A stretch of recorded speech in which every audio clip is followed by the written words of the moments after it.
English translation 146th contact. Saturday 13th of June 1981, 000, 43 hours.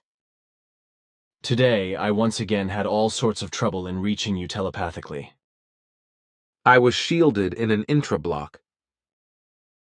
Accepted, even though I do not know what this devil's thing is again. An intra-block is not a device, but rather a state between two dimensions. You still see me, unfortunately, in futile non-understanding. An intra-block is identical to a dematerialized state between two different dimensions, whereby the energy of the dematerialized body remains as an independent energy block in itself, without mixing with the surrounding energy. Aha, now this is understandable. Apparently, the whole thing is connected to time travel? You are sometimes really unbeatable. You too, especially with sparse responses. We should not talk about it too much for the time being. You have probably called me in order to obtain my specifications. You have indeed given me the consent telepathically. Exactly, that is why I am here. I am not yet as far along with everything as you would like. I was only able to work out the reorganization for the night watch. If you are content with this, certainly that is the most important thing. then listen. With regard to these important matters, I would have called you this afternoon to tell you that I have prepared the following: pure internal organization affairs, comprising 13 points. 1. With this reorganization, no watch exchanges between different watch practitioners should be allowed anymore. 2. The ending of a watch should be finished in each case at daybreak. 3. The ending of a watch at daybreak should always be replaced by a day watch, which should be mutually taken over by those remaining in the center. 4. In the case of an alternating two-person watch, both watch practitioners have to determine together which person has to carry out the first watch and which one the second. 5. The beginning of a watch is scheduled at midnight for all 7 days of the week, and during the exercise of a watch, monitoring tours are to be taken around all buildings as well as in the appropriate surroundings. Those carrying out a watch are further responsible for the oversight of telephone, heating animals, sick people, snow, rain garden, chattels lighting, etc., etc. More exact monitoring activities should be developed by the whole group. 7. In each case, those carrying out a watch should assume their responsibilities in a well-rested state and should fulfill them conscientiously. Therefore, it is appropriate that before the carrying out of a watch, an adequate amount of time is spent sleeping. 8 after midnight. No one should remain outside, unless they are limited in their movements to the area around the house, which includes the parking lot, as well as the patio and the house seat, and, furthermore, the road space in front of Bernadette's housing. 9. Your wife and Eva should alternate in their watch activity from week to week, shifting days with one another. 10. Reorganization of the watch for the inhabitants of the center, among whom also Elsie is to be counted. Beginning of the reorganization: Elsie Saturday, Jacobus Madeline, Sunday, Bernadette, Connie Monday, Ava Tuesday, your wife Wednesday. Maria Engelbert. Thursday 11th. Other core group members are to be incorporated into this watch activity plan. Immediately in each case if they are not living in the center, but are there for at least one night. After their watch activity, the normal rotation of the watch should be normally continued again by those group members who were consistently in line but who were delayed by the inserted watch. 12. Unfortunately, of the group members living outside of the center, only Roland can be used regularly for one watch per month. But for longer stays in the center, an entire watch falls to him every seventh day.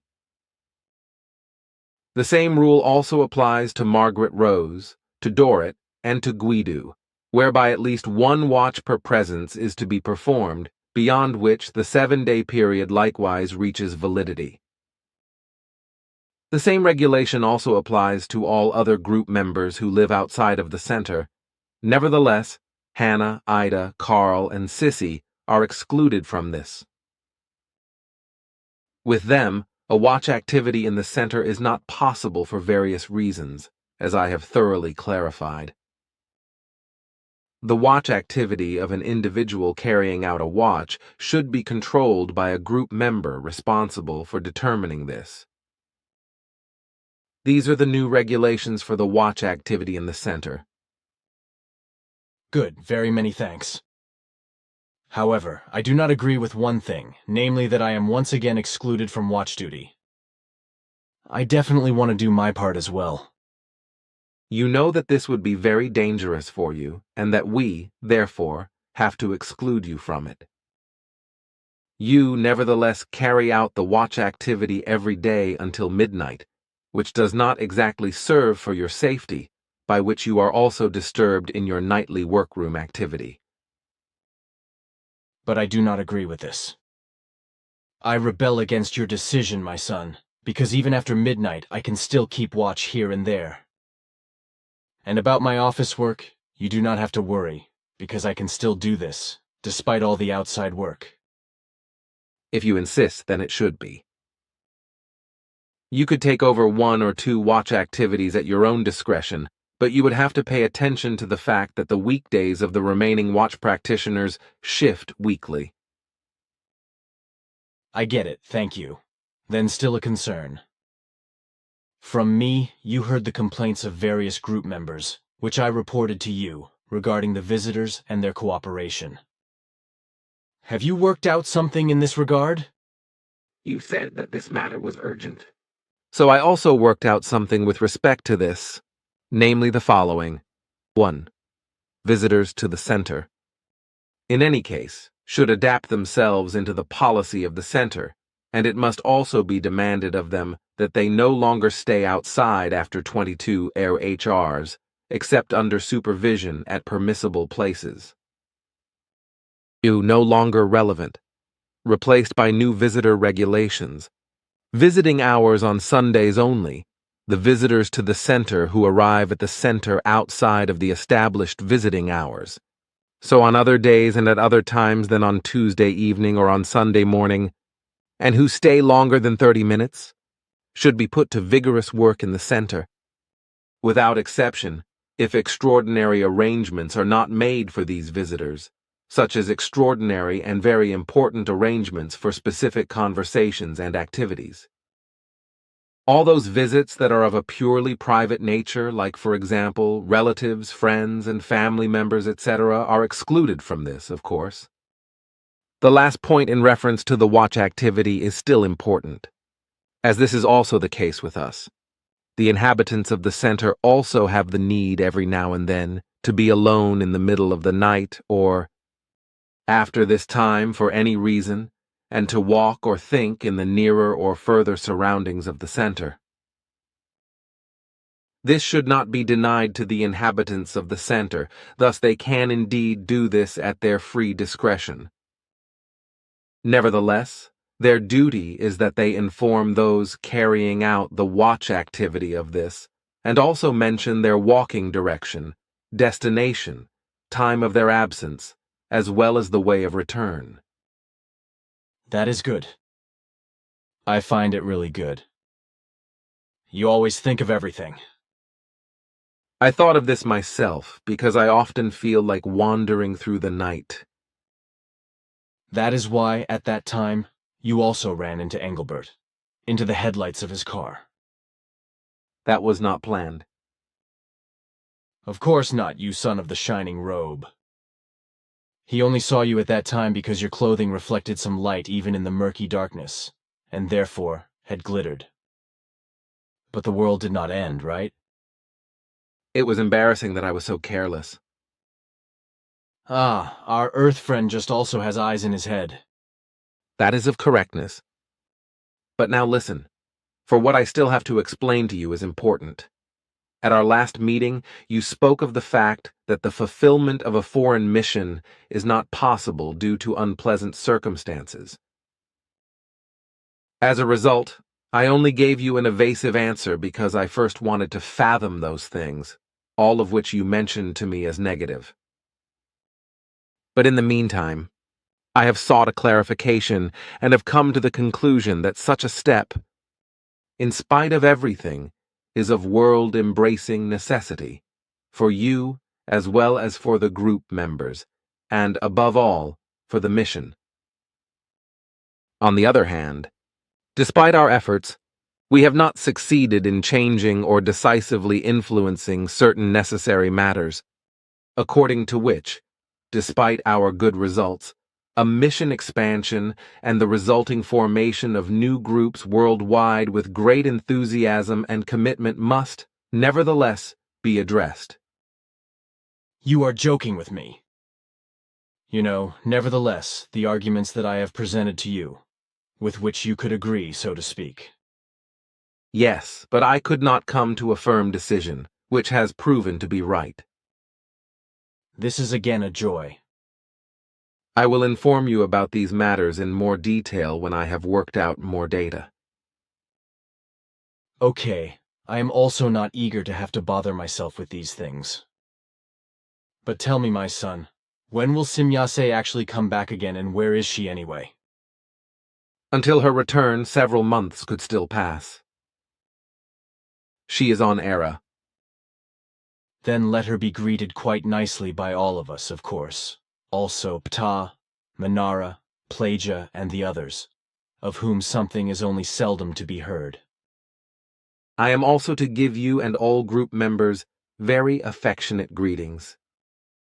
For which we sincerely thank everyone. But one more question. The coming world events and the continual fulfillment of the prophecies ever depress me to such an extent that I often become damn furious when I think about the fact that the Earth humans simply cannot be taught and run unreasonably in their misery. I often heave because of a burning rage and a roaring misery. Is there not a possibility to suppress these outbursts? I myself find no possibility for this. That does not just happen with you, but also with us. Like us, you are too connected with everything, and you love the Earth humans too much to be able to be indifferent to what is coming. We all know that you have to bear an almost inhuman burden through your knowledge, and through some very cruel knowledge of the future. But unfortunately, in fulfilling your mission, neither you nor we can remain spared from this. Like us, you also have to live with the knowledge that the prophecies will fulfill themselves, and that they are nearly unchangeable, for only very few human beings can be instructed by the truth. Only after the course of many centuries will your teaching of the truth be considered, only then when a lot of harm, distress, and misery have rolled over the earth. However, you also know that in your time on earth, you must suffer very hard in various relations. As Emmanuel already explained about 2,000 years ago, when he said that the prophet of the modern times would be hated and pursued, not only by a nation alone, but from all over the world and by all earthly nations.